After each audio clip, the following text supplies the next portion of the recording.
Well, it's like we're ready to go.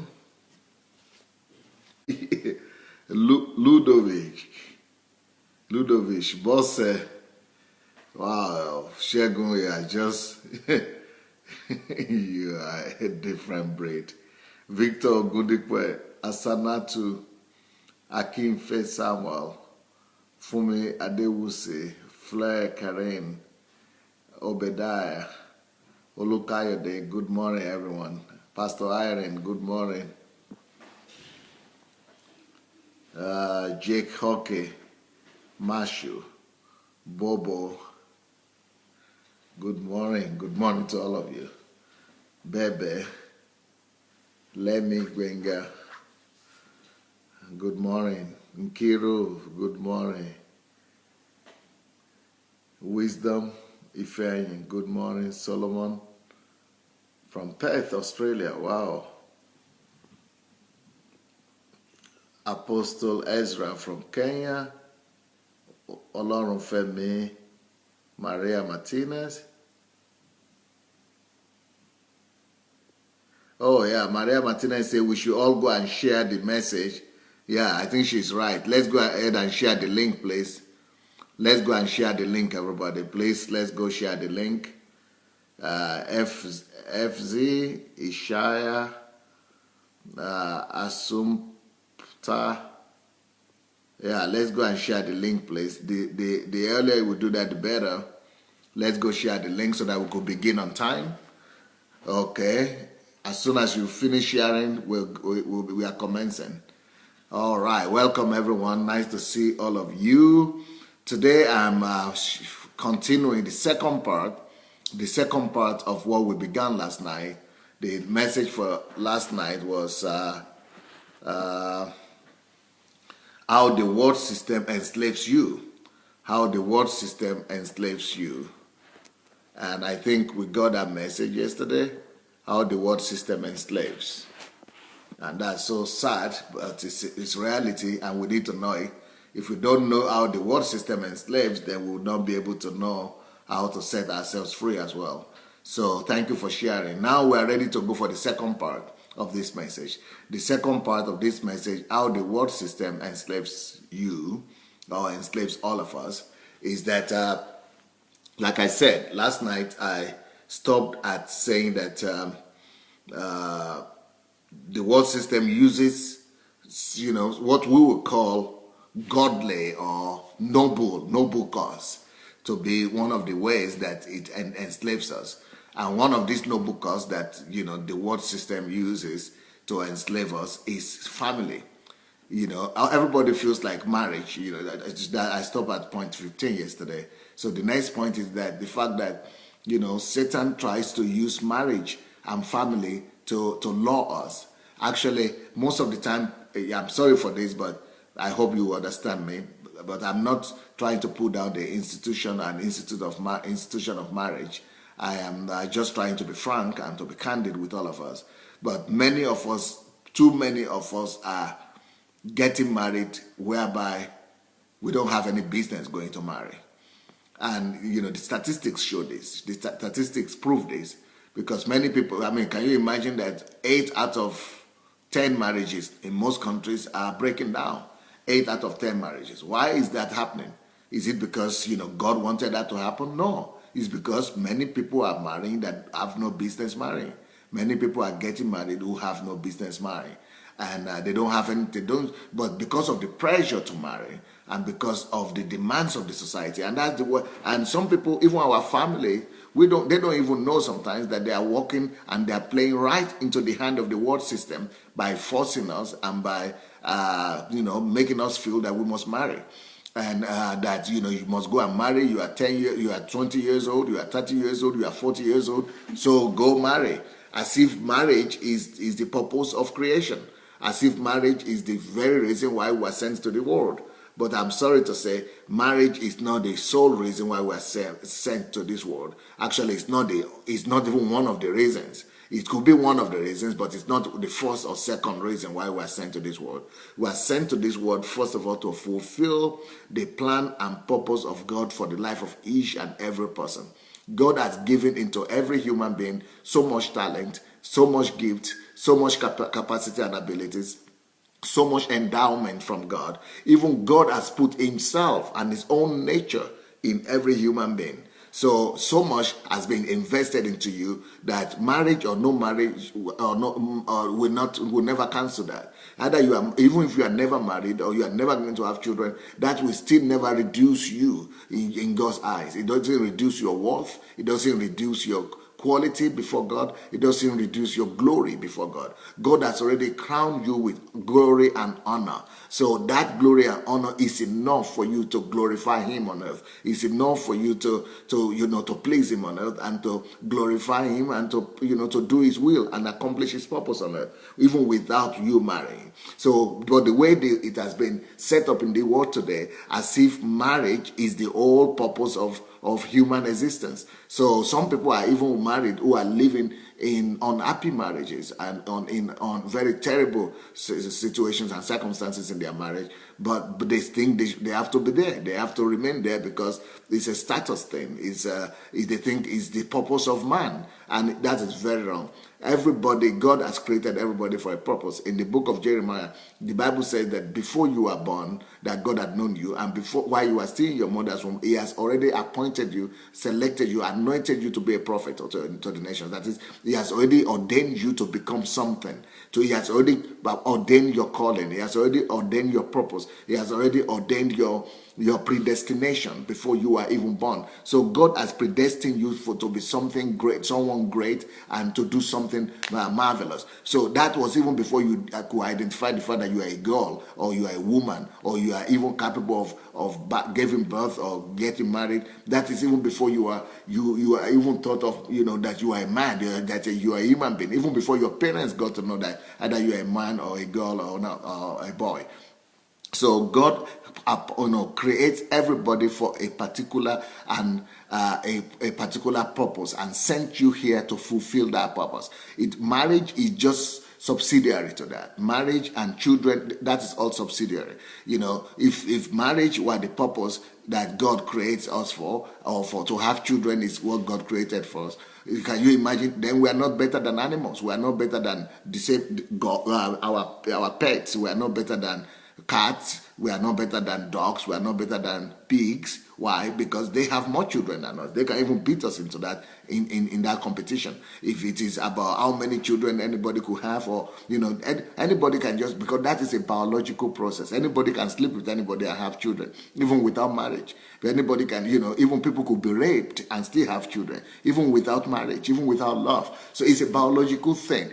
We shouldn't elevate it to the status of what? To the status of as if that is the whole purpose of man on earth. And unfortunately, because of that pressure of marriage, we get enslaved.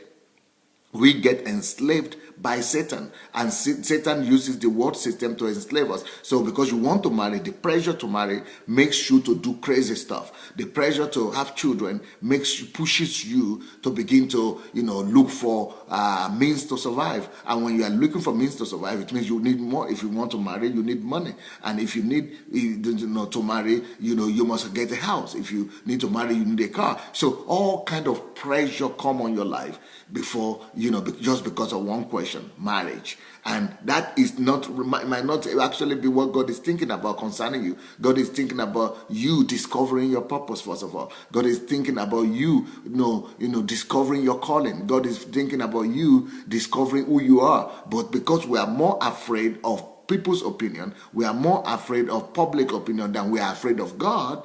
So we will rather do what people expect us to do than to do what God expects us to do. When God is asking you, go and discover your calling. Go and discover why I sent you here. Go and discover your passion. Go and devote your life to it. Go and begin to serve me. Go and please me by discovering who you are.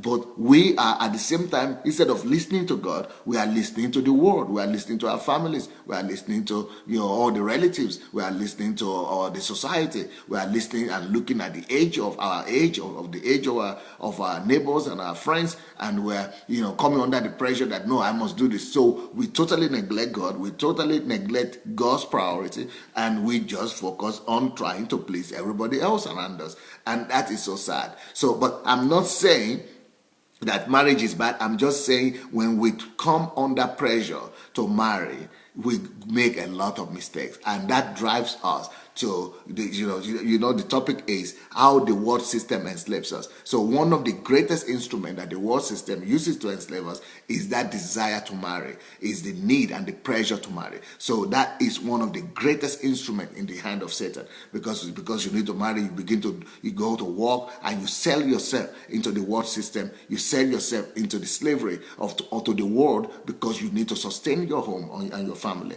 But the real thing that is supposed to happen, the next point, number 17, let's talk about family. Even if you need to marry, the problem why 80% of marriages now are failing is because we get into marriage without due preparation. And one of the greatest preparation that you could do before you go into marriage is for you to be financially free. You must try to be financially free, especially if you are a man. You must try to be financially free before you go into marriage. Because when you go into marriage without being financially secured, without being free financially, that marriage will become a bondage to your destiny for the rest of your life. And not just a bondage in the sense that the marriage itself is the one binding you, but the marriage will be forcing you to go and sell yourself, to go and do things that will hold you. For example, if you are not financially free before you got married, you will need to go and work and sustain that family. And then you are afraid of getting out of job. You are afraid of losing your job. You want to keep on working for the rest of your life so that you'll be able to sustain your family for the rest of your life. So that is, a danger right there. What I will advise people to do is to first of all discover their life purpose before they marry. Number 2, before you marry, make sure that you step into that your life purpose and calling. You begin to, at least you know where you are going in life. You know why you are here. You know what God created you for, and you must have started, accomplishing and fulfilling that calling before you get, yourself engaged and entangled with the burden of marriage. So once you know that you have discovered yourself, you have discovered your calling, and you have stepped into that calling, now that you are married, that marriage will not derail you, most likely, from the purpose of God. At least you have already started fulfilling the purpose of God. You have already started accomplishing your purpose, and most likely now you will continue to do it. But when you don't have your purpose, and you might never get to finding out your purpose, because you need to cater for your family, because you need to cater for your children. Especially if you are a woman and you begin to have children, you cannot throw away the children. You cannot abandon the children to go and be looking for your purpose. You need to take care of your children. You need to, cater for them. You need to meet their needs. So that pressure that you have children now will totally cut you off from the very purpose why God created you. It's so sad. It's so sad. And because you have to, and the major bondage is that you have to go and work, and because you need money, and then that all puts you under a restriction, and you live in that restriction for the rest of your life, because after you marry, you need to begin to get more money to prepare for the children. So that is another point number 18. So the world system also enslaves us through our children, or through our desire to meet up and to have children. And having children is a great thing. I'm married myself, and I have 3 wonderful kids. But I know that in my culture, where I come from, in my country, Nigeria, many people, once they marry, the very next year, they begin to have children. That is so silly. That is so foolish to do. I was even talking to some of my friends. These were educated people, and believers, ministers, and I was telling them, why is it that all the people I know in Nigeria are having children after 1 year in marriage? even less than 1 year in marriage. They said, wow, that is the expectation of the country, of the whole culture. You must do that.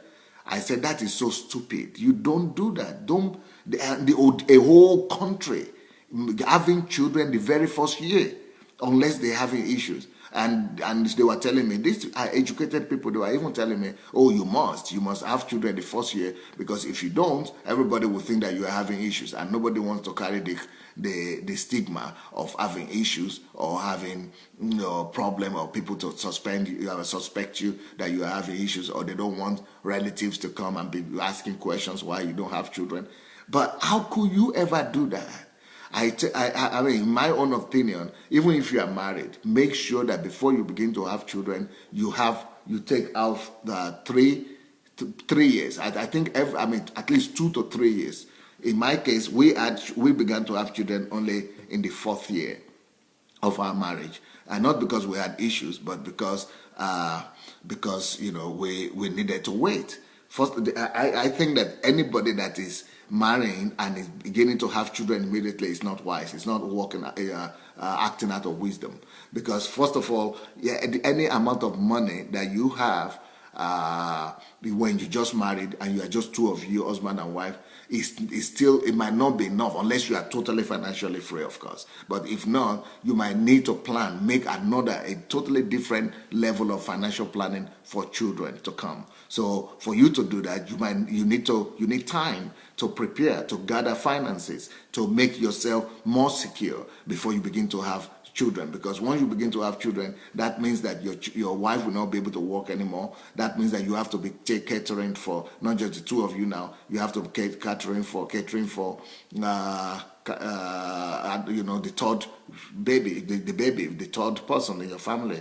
So I think that anybody that is married after marriage, I mean, if you're not too old, of course, and you want to beat time, but there's exceptions. But I think only after 3 years, anybody could consider having children if they really want to be free and make their family comfortable and not be under unnecessary pressure and undue pressure financially, and you don't want to be under pressure of not even spending time with that same wife, or without, then you have to leave the woman at home most of the time. That woman has to be taking care of the child herself, or she has to go and bring the mother or somebody from the family to be with her, and she will never see her husband. The husband is hustling and trying to make ends meet.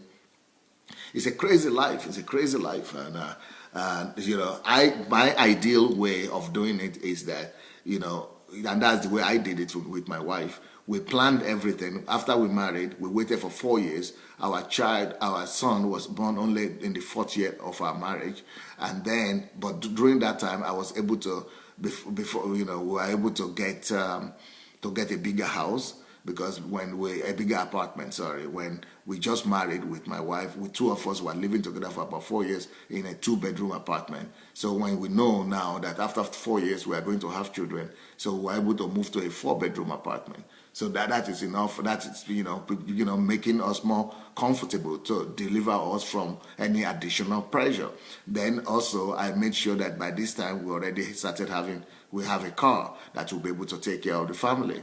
And then besides that, I also made sure that we were having enough money to be able to hire a nanny, so that the nanny could stay in our house and help my wife also most of the time. And also I also make sure that all kind of help that she needs will be there for her, so that just less stress for the family. And I think that that is absolutely must be planned for. You don't just begin to plan for a nanny after the baby is there, or after the 2nd child or 3rd child, also you might need there's some help in the family as well, for people to come and be helping you to cook and prepare and clean the house. All those kind of things need to be provided for.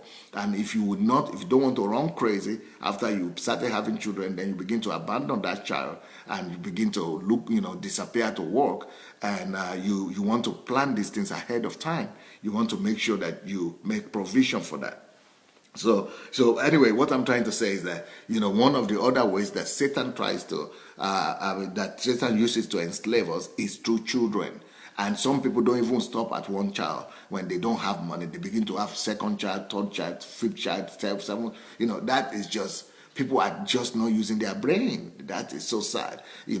Somebody said, well, it is how many God gives that we take. Well, don't put that lie on God. If you don't sleep with that lady, God is not going to give you all those children.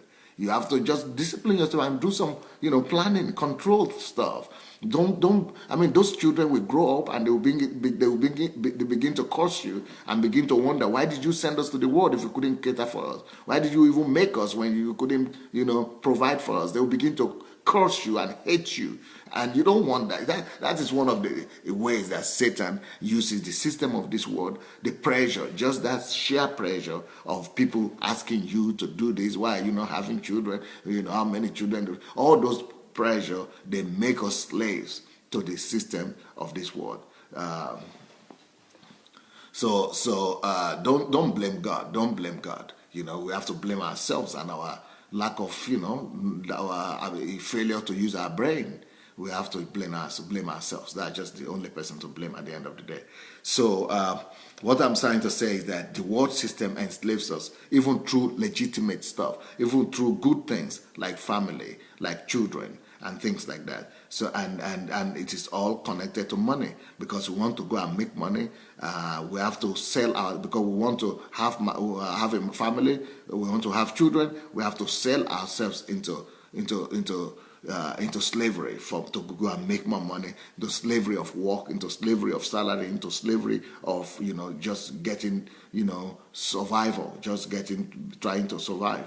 Because we want to have children, then that means also more expenses, and because of those expenses, we go and sell ourselves also into slavery of the world system. And then when as the children grow up, that slavery gets bigger. We begin to because the children need to go to school, and then more expenses are coming. Then for the next 10 years or 12 years, when they're going to be in high school, only expenses. And if you want to try to be responsible, then it means that you are working more and more to make more money, and you are becoming more and more slave. You are selling yourself into more and more slavery. It's just crazy. It's just crazy. And then when they go from high school to college or university, then you even need to work more, and you sell yourself into more slavery. So a lot of problems come with our desire to fit in, our desire to be like everybody else. And those are some of the things that the world system uses to enslave us. Okay, let's leave the family aspect alone. Well, the next thing that Satan uses to enslave us is is what they call salary increase. Sometimes we because especially the ones that are really very serious and the ones that are really very committed, like if you really want to be a good worker, and the more you work, and when you really perform very well, they begin to increase your salary.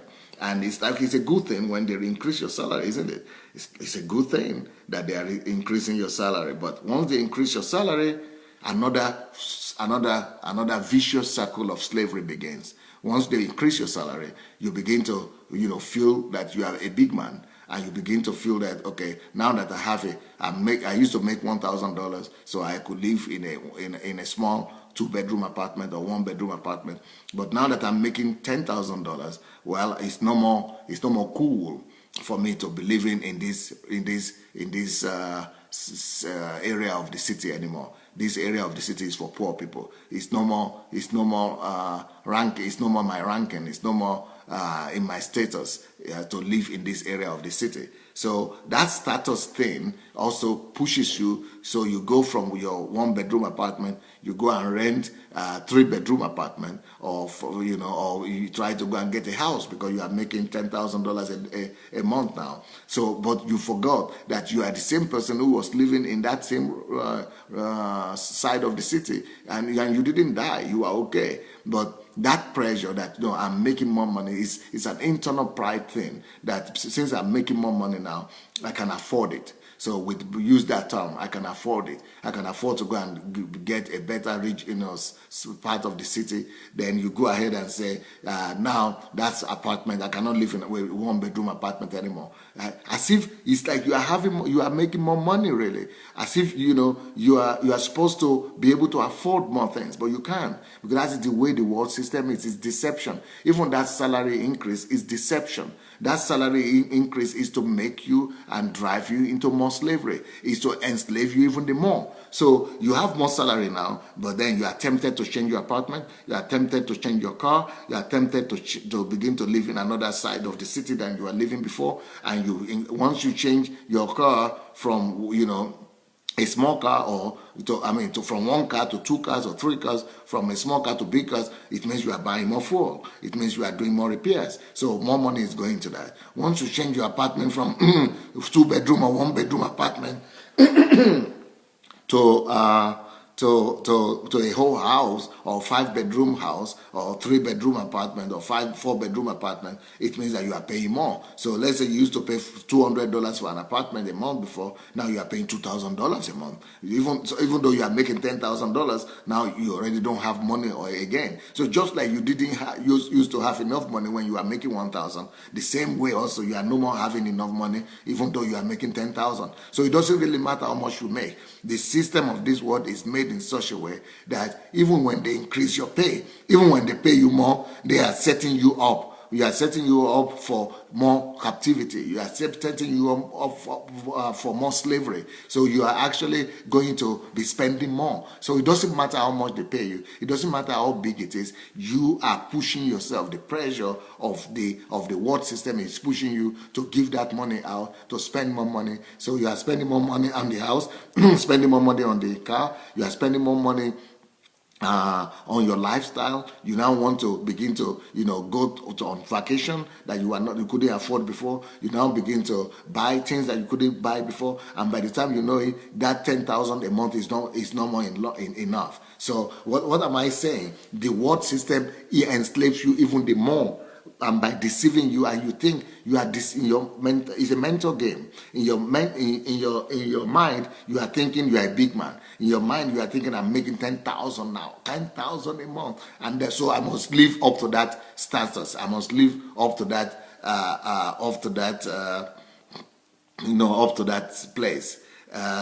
Somebody is telling me there's no problem having children immediately after marriage if you I already passed this point, but if you plan it very well. Well, if you want to talk about that, let's discuss about that later on. The problem with having children after marriage, immediately the first year of marriage, is not just because of money or because of planning. There are a lot of other complications. For example, if you just met somebody, you just married, let's say, you married this year, and if you want to have children that same year or the next year, it means that in the next 3 months after your marriage, your wife is already pregnant.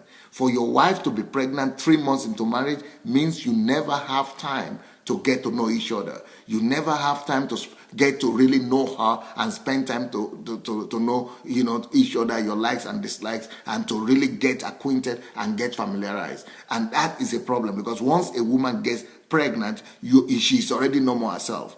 A woman that is pregnant, all her, body system changes, all her hormones begin to come into play, and she's beginning to be in mood. So it's not more that person you married. Even though she's pregnant, you're still looking at her, she still look the same, but her emotions are no more the same. Her feelings are no more stable. Her hormones are no more stable, and a lot of complications. So you don't even know each other. And when the baby comes, all the attention goes to the baby from the side of the husband and the side of the mother especially, and you don't know each other. That is why crisis and conflicts will always be present in your family. There is no.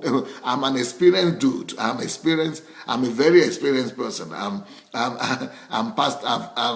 pastoring, thousands of people, and I know people, and believe me, if you want to talk about that, we'll talk about that later. But let me continue. Let me continue about talking about this topic that we are facing right now. What I'm saying is that the world system uses all kind of tricks to enslave us, especially salary increase, and that makes you to become even more slave. So, but let's go ahead. Apart from salary increase, what are the other ways that the systems of this world enslaves people? Well, have you ever heard of companies giving allowances? Allowances. There are practices like that especially in private companies, and even sometimes government companies. They give you allowances, and they give you car allowance, they give you house allowance and things like that. So, and we all get deceived and carried away by those allowances. But let's say your salary is $2,000, so they will give you $200 car allowance, and they will give you another maybe $300 house allowance. So you are rejoicing and you are saying, "Oh wow, I got a good job. My company is so good." So you want to be more faithful and to be more committed to that company. What does that mean? You are going deeper, head on into the system of the world, and you are being bounded by everything. So now that God is telling you that you have to become a missionary, or God is calling you that you have to go and serve Him in one capacity or the other, or you go and do something for Him, you cannot anymore, because you have to be faithful to the company that is giving you all these allowances. And if you dare obey God, then you are losing all the allowances. So God is no more the number one priority. God is no more your number one. It's no more your Lord, and it's your Savior, but it's no more your Lord. So it's not pleasing God that is the priority of your life anymore, but to keep your job. So you now want to do everything to keep that job. You don't want to lose that job, because compared to all other people don't have that kind of company or that kind of job where they have for the allowances. So even those allowances are ways that Satan is using to captivate you, to enslave you, and to make you come into even greater slavery. And what I'm saying is that there are so many things in this world that is driving us, and that you remember the topic is how the world system enslaves you. The world system enslaves through this kind of little petty gifts that is given to us. But the real thing to do is for you to set yourself free from those things, and to find out your passion, to find out your calling, and to make sure that where you are walking is actually in the area of your calling and passion. Number one. Number two, you must make sure that where you are walking, you are working not for money. That money is not the purpose of your work. That you are working not for money or for salary. That the purpose of your work is to glorify God. That in that your job, they are giving you the freedom and you have the liberty to be able to glorify God. Next point, you must also make sure that that place where you are working, you don't just have the opportunity to speak about God, but you must also have the opportunity to establish the will of God, to bring the purposes of God there, to bring the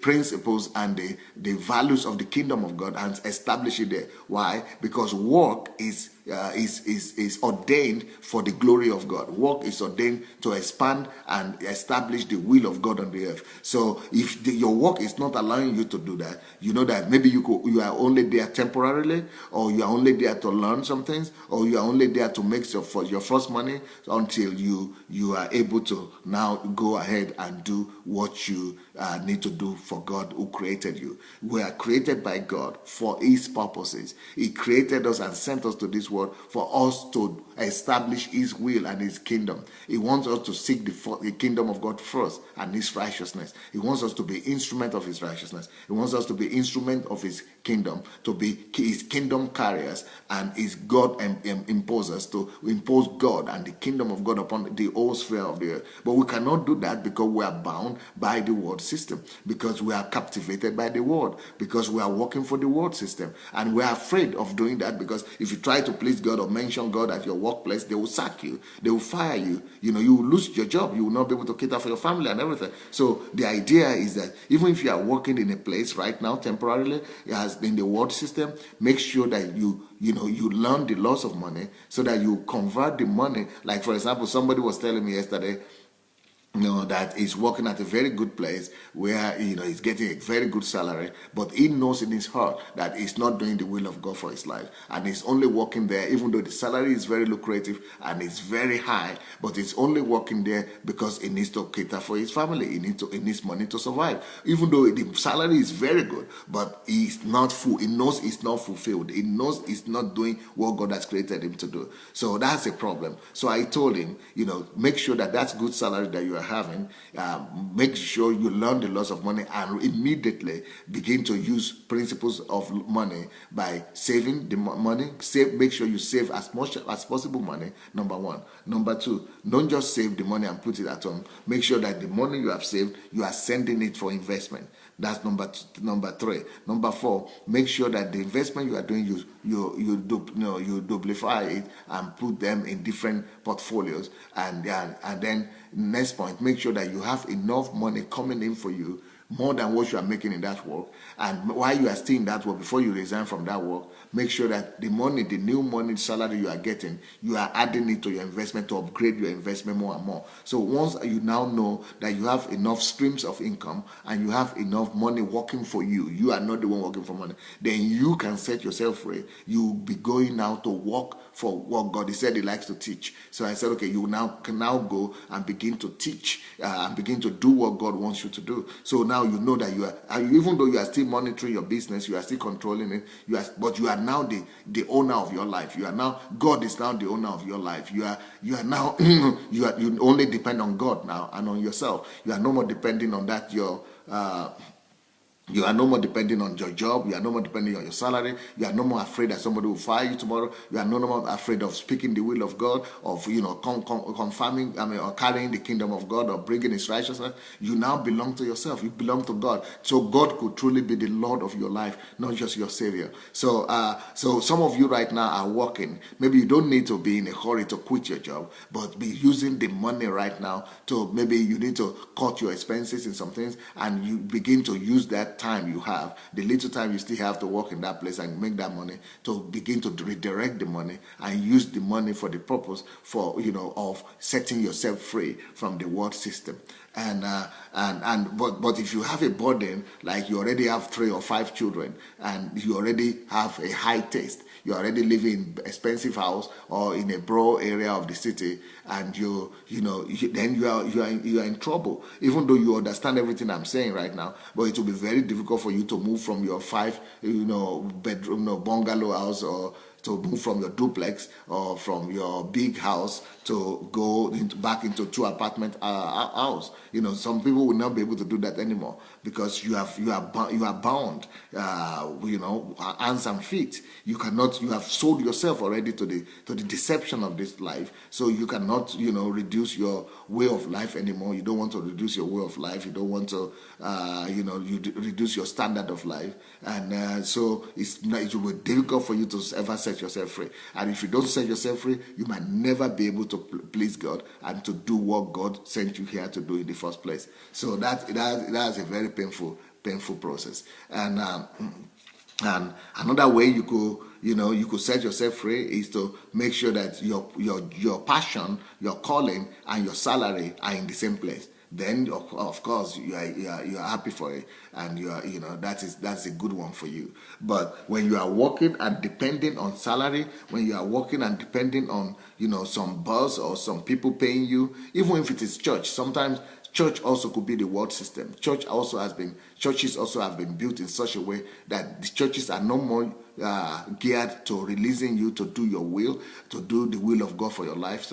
They are no more geared to helping you to become who God wants you to be. Unfortunately, churches are now being run like the world system as well, so much that they just owe you, and you are owing your allegiance not to God, not to your calling, not to your destiny, but you only own your allegiance to the particular church or particular ministry or pastor that you are serving. So you cannot do anything. You can only be in that church and do what they say. You cannot pursue your own goal. You cannot pursue your own purpose. You cannot pursue your own gift, because you are already on that world system, even though it is called church. So At the end of the day, you are the one to answer before God. At the end of the day, you have to give explanation to God. What did you do with all the gifts He gave to you? What did you do with all the talents He gave to you? So that's why you want to resolve the money question first. You want to resolve the money issue first, because money answers all things, and because everything comes from money and everything depends on money.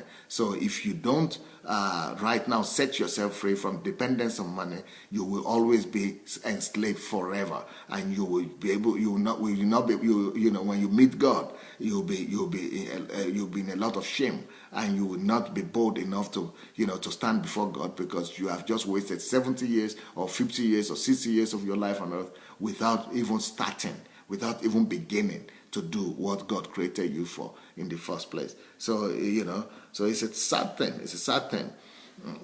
So yeah, we spoke about allowances, how Satan uses allowances to make you more committed to the system of slavery of this world.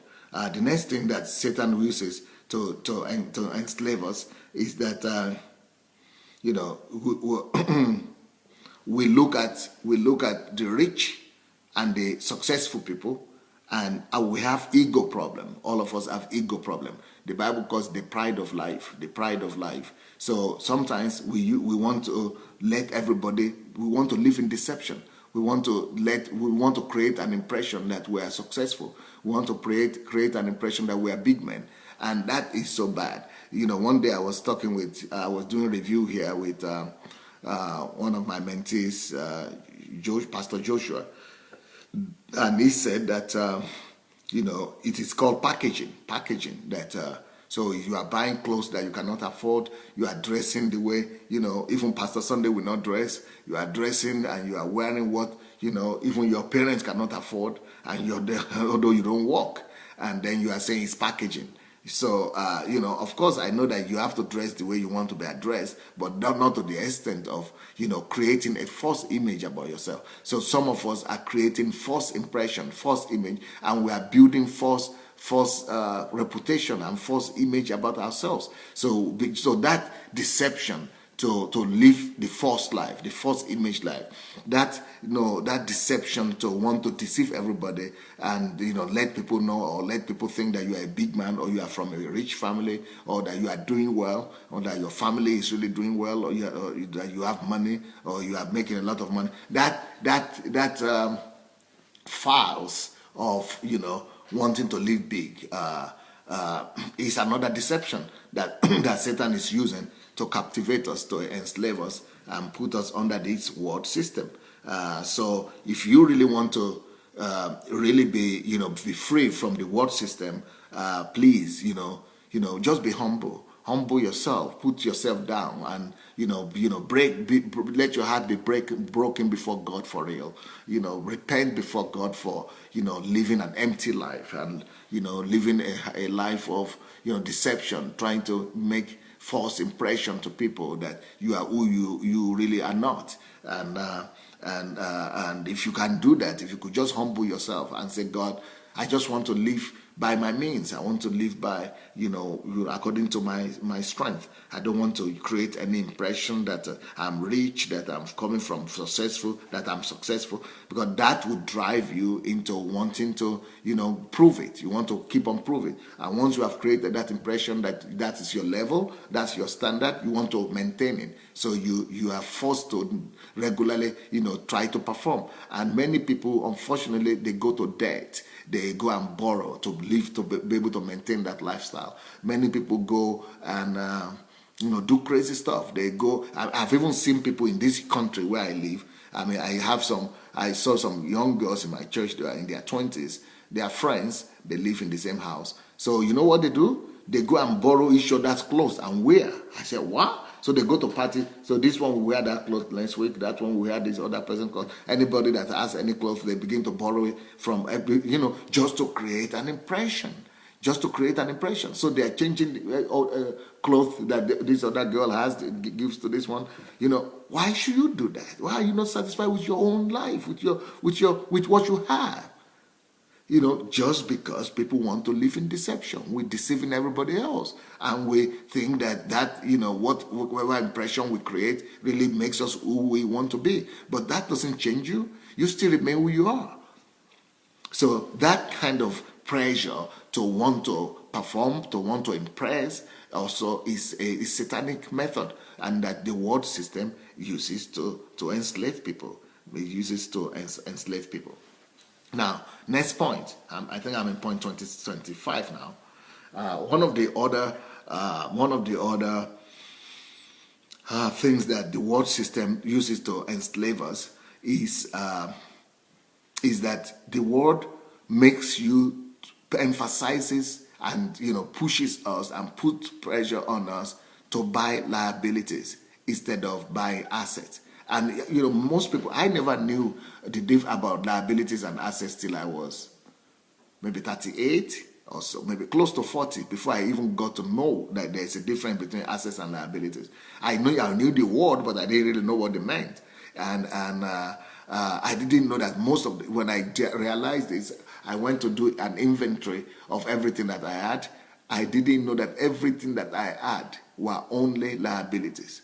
And that is what the world wants you to do. The world wants you to own everything as a liability. The world will not tell you, the world system is just pushing you to buy liabilities all the time. And the reason is, when you have everything and you possess everything as a liability, you will need to fuel it. You will need to work and begin to support it. What is a liability? Liability are things that you own and you possess that are taking money out of your pocket. Liability is anything that you own or you possess that you have to spend money on. Like in Nigeria, for example, somebody told me that to have internet, just to watch me like this, that I'm talking like this, that they have whatever they call it, I don't know, megawatts. So their megawatt is being counted from every minute, every megawatt is going, and so they're having to spend a lot of money on telephone, on internet, on things like this, just ordinary things. Well, that is a liability right there. So if I were you, if I were living in that kind of country where you have to spend on every megawatt, you have to sit down first and go and make calculations. Where is this money coming from? So if I'm spending it as a liability, where is the asset? Where is the money? You have to set something in motion that is giving you that money, that is making that money back for you. For the other day, I made the example that if you have a car, like somebody wrote something very interesting here. Somebody wrote a comment, very brilliant comment, that he is from South Africa, and or maybe I think South Africa or so, and that he has a friend or relative that has a very good job, very good job, very, very well paid, very good job, and that and this job, is paying this man very well. But despite that, the man has one car, but it never goes to work without picking people, like using it as a taxi, without picking people on the street. So he has a good job. He is well paid. He's one of the best professionals that are well paid. But he doesn't use his car just to carry himself to work. He doesn't use his car just to serve himself and his family. Because when you use your car to only serve you, then you are using money to repair it. That's liability. You are using money to buy fuel into it. That's a liability. So you are so that car, for example, is serving you, yes, but it's a whole lot of liability that you are spending money on. So this man is so smart that even though he's having a big salary and he's having a good job, but he's still using his car to pick people, to work on weekends and everything like that. Why does he do that? When people are asking him, but you can afford this, you don't need to do this. He said, the money that I'm using to repair these cars and buy the fuel, I am getting it back, and even more through the lifting of people and picking people in the street that he's doing. And that picking in people in the street will also buy him another car, even though he's still having this one. So the wisdom is that for you not to be having liabilities, this car you are having, because you are picking people, you are able to buy the second car. Or if you have two cars, you are using one car to bring in money. So the money that other car is bringing is enough to care for the fuel and the repairs of the one you are using for your family and that other one. So one car is making the money for you, while the other car is you are using. The same thing with the house. Maybe you have one house, but you have 3 rooms there or 2 rooms. You can give out 1 room or 2 rooms, and then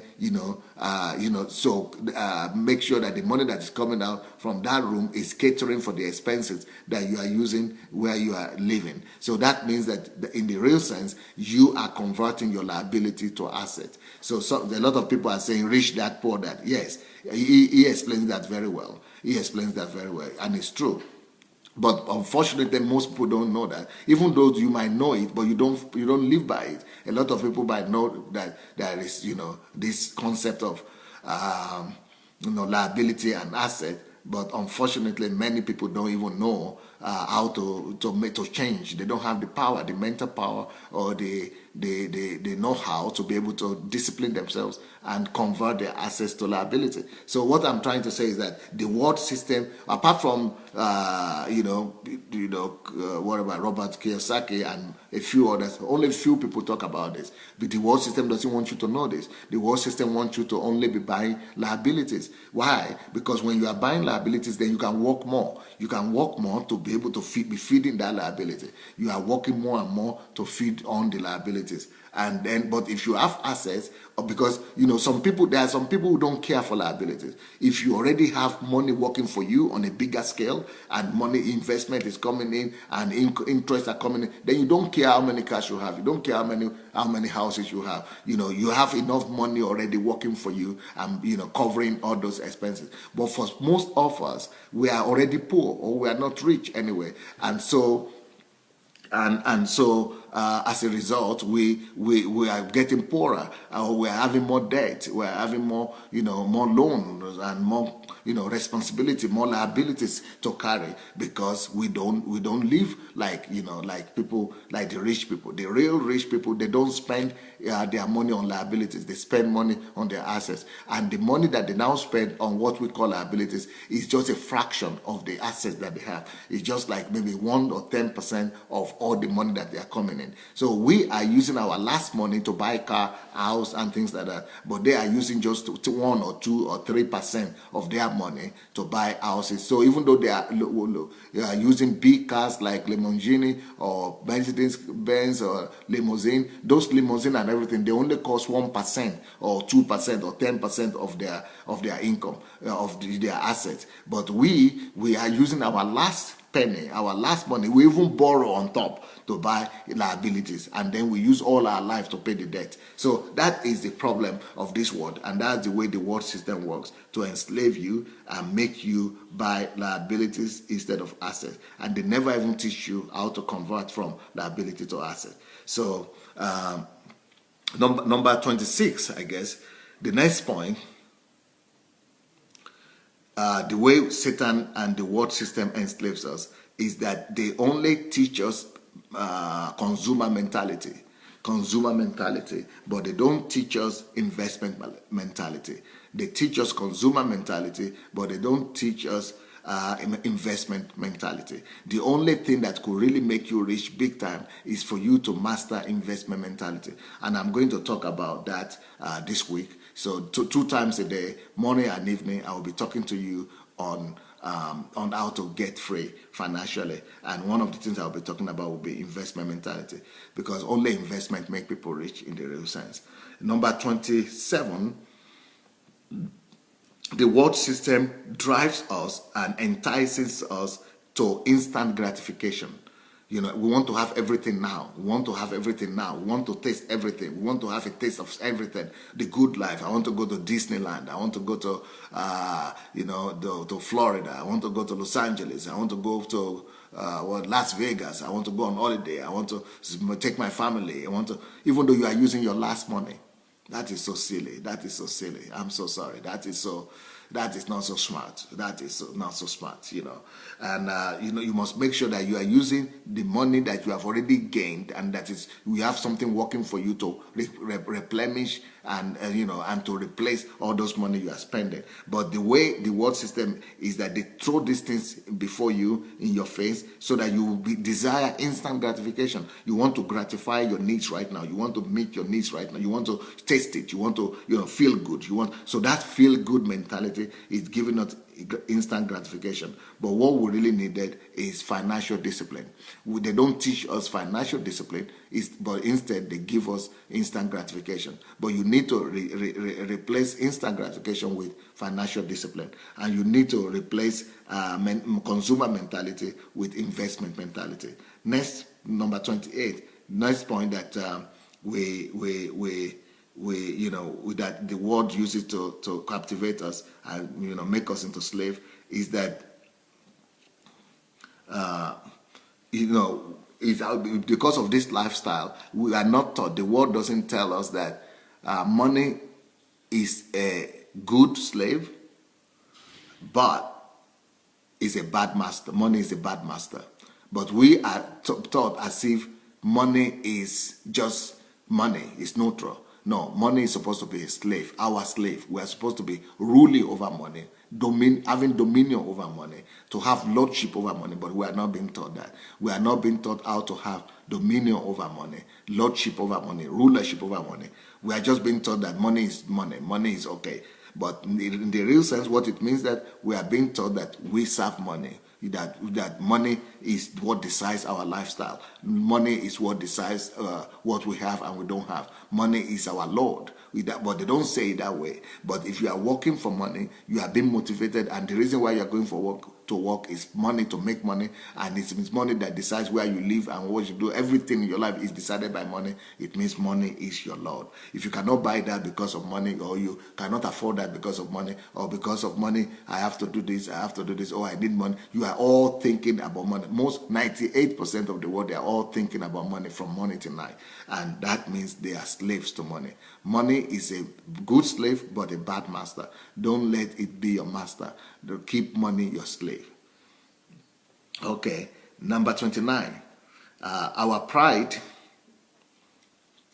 our desire to show off, and in the society, and to show off, and to want to fit into society instead of fit into God's will and God's purposes. They make us into bigger slaves. The desire to show off and the desire to pride ourselves and to tell people, that we are this and that, just drives us into bigger slave. And we become more slaves because we want to pride ourselves and show off. And that thing only drives us into bigger slavery. And instead of that, let us be clothed in the cloth of humility and meekness, and let's submit ourselves to God, and let's make sure that we are rich in God rather than rich in material things. Although being rich in material things is also okay, but it shouldn't be our identity. You can be rich, but that is not your identity. You be rich in God and just live a free life. This house I'm living alone is worth, I don't know, millions of US dollars. But you will never tell. You will never tell. I don't even care. I don't even remember where I live. I don't even care where I live. But that shouldn't be your identity. What you have should not be what gives you your self-respect or what gives you your self-value. What you have should just be what you have. It's just a tool that you use. So money is only a tool. But they don't tell us that money is only a tool. It's only an instrument. But they tell us as if money is the purpose of life, is the whole, essence of life. No, you should only see money as a tool. Number 30 point, our purpose in life should be to work for God and His kingdom. That is why we are here in the first place. Don't work for money. When you work for money, you are a slave to money. When you work for money, you are a slave to the world system. No, remain a slave of God. Remain God's servant rather than Satan's servant and servant of money. So That is what I will talk about today. That is what I will talk about today. But I would like to read out some of what you people are writing, and I want you people to write what you are thinking about this my teaching. Like I said, I spent 6 hours. I calculated it yesterday. I spent 6 hours to come and just get all these messages ready for you every day. So 6 hours of my life. That's 1 hour of my life is $1,000. 1 hour of my life is costing $1,000, but I'm spending 6 hours on you every day, and so that's a sacrifice for me. So I need to know what you people are thinking. So I need to at least get your response and see if this is helping you. I need to know it's helping somebody. If I know it's helping you, then it's good for me. I'm satisfied. I'm good. But if I don't hear what is happening to you or what you are feeling, and I don't hear your response, I get discouraged. I don't want to go on again. So, let me know. Write something. Let me know what you are thinking. Let me know if this is helping you. And then we'll come back to you tomorrow. Tonight. Tonight, I wanted to talk to you about the loss of money, but I will probably defer that to later on. Let me talk. I will talk to you tonight about how to control your spending. How to control your spending. To stop spending on what you don't have, to buy what you don't need, to impress those people who don't really care. So that's what I'll be talking about today. So let me hear your opinion. Let me hear what you are thinking about this teaching today. Let me know if it blesses you or not. And I will also be reading some of our comments. And as you are doing that, please go ahead and share the message. Let's share this message and let's share the link with people who are not here right now. It might be a deliverance to somebody. Okay, let me see what you're writing. And then Mona said, you are a blessing to this generation. Oshuko said, thanks, Pastor. God bless you. Goba said, God bless you, Pastor Sunday. I'm so something, maybe so happy also. Pastor Irene said, our purpose in life is to work for God and His kingdom, not for money. Thank you, Pastor, for loving us so much and investing in us. I will not fail your efforts. Thank you. I like that. That encourages me. Shona says, thank you so much. This message was a blessing. Okay. Charles Ushe said, wow, thank you so much, Pastor. We are truly blessed to have you in our lives. Thank you, Charles. Faith says, thank you for your sacrifice, Pastor. This is a deliverance message, sir. Thank you. Okay. Everybody is saying thank you, thank you. That word thank you, I'm so used to it now. It doesn't mean anything to me. Don't let us forget to share the message as we're listening. Abby said, undiluted teaching. Well done, sir. Thank you. Ted says, money is just a way to think you need it to be happy. Yeah, we don't need it to be happy. We need God to be happy. Okay, what is writing again? I'm just seeing amen. Okay, Layo Emmanuel says, tweet this, please. Only investment makes people rich in the good sense. Oh, yeah, that's a wonderful idea that Layo is having. Everybody, can you hear me? She's having an idea that all the key words that I said, the key phrases that I say, that I mentioned, that you should be taking some key quotations from me and key phrases and turn them into tweet. So can you please go ahead and tweet some of the key words that I've said there and say, Pastor Sunday, like here, she has gotten some. He said, only investment makes people rich in the good sense by Pastor Sunday Adelaja. So let's develop that idea of tweeting. Let's begin to tweet the good things that you like, the good phrases that you like from these stations.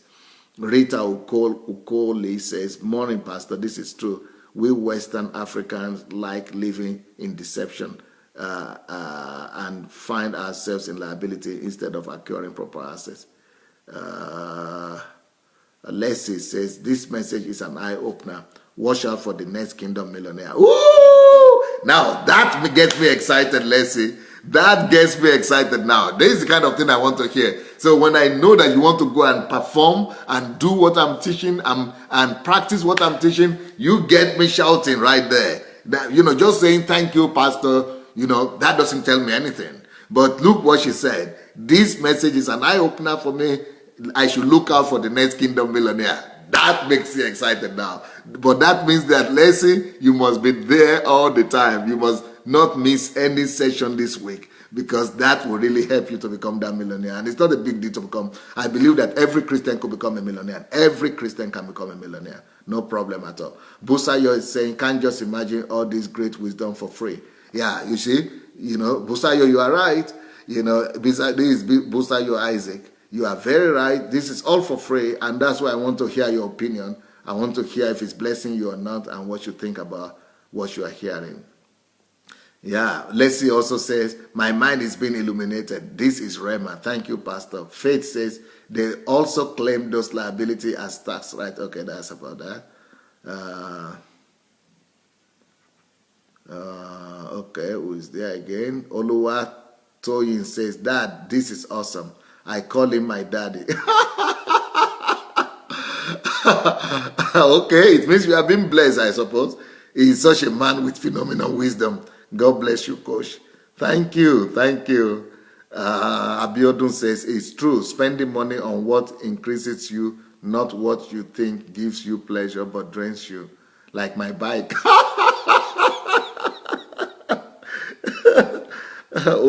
Olumayokun says, I'm in America now. I'm surprised that 90% of people live on mortgages. Well, that is it. That's the system of this world. That's what they want you to do, to live on mortgages and debt and credit and all that. Omotola says, Pastor, this is so inciting. God bless you. Okay. Well. I hope you are blessed. There are so many things you are writing. I will take my time and read everything. Let me see what Pastor Abi Kosh is writing. Very inspiring, resourceful, eye-opener, and enlightening. Pray God to give us the understanding to put into practice all that we have been learning through this great, humble man of God. I love you. I love your heart, sir. Thank you. Thank you so much. Yeah, for some of you who are asking what book to read, I think if you get my book, Money Won't Make You Rich, it will really help you. This is my book, Money Won't Make You Rich. This is the beginning. I'm going to write many more other books. Yesterday I made an announcement that anybody that knows how to write, if you're a good writer and you are a tested writer, I want to take you so that you help me. We'll write these books together. So if you are a gifted writer, you might want to write to me to pastor@godembassy.org. pastor@godembassy.org. But this book, Money Won't Make You Rich, is in every bookstore, especially Christian bookstores all over the world. And it is also on Amazon. So you want to go and get this book. It will really be a blessing to you. And also, I am planning to take all these teachings and all this to Africa. I want to go back to Africa after spending 30 years in Europe. I believe that it is my destiny to make Africa, to bring Africa to civilization and development. And I'm starting with my country, Nigeria. So I'm going to Nigeria with 200 people from Ukraine, and I'm gathering 2,000 people from all over the world. So no matter where you are or what country you are from, please, you want to join us, you feel that God is calling you to go and be a blessing to Africa, or you want to join Pastor Sunday's team to Africa, please write to me at pastor@godembassy.org, or you could write to my organization, to my foundation that I started for this purpose. Nigeria Transformation is called. So you can write to Nigeria at SundayAdelajaFoundation.com. SundayAdelajaFoundation.com. Nigeria at SundayAdelajaFoundation.com. And if you have not gotten this book, this is the book I wrote as my flagship to my going to Nigeria, and this is how to resolve the problem of this country, but not just Nigeria, but of any country. So if you are interested and have burden for your country, you might want to get this book. It's on Amazon as well. It's called Nigeria and the Leadership Question. So I will be back this evening. I'll be back this evening to tell you how to manage your, how to be cautious about your spending. Thank you so very much. Let me read another comment from Adebayo. Don't forget to share the link, share this message with everybody, and it might be a blessing to somebody. Please don't forget to share it. Adebayo said, the chains of financial bondage has been broken and secret of kingdom millionaire is now unveiled this week. I am pregnant already and looking forward to deliver soon.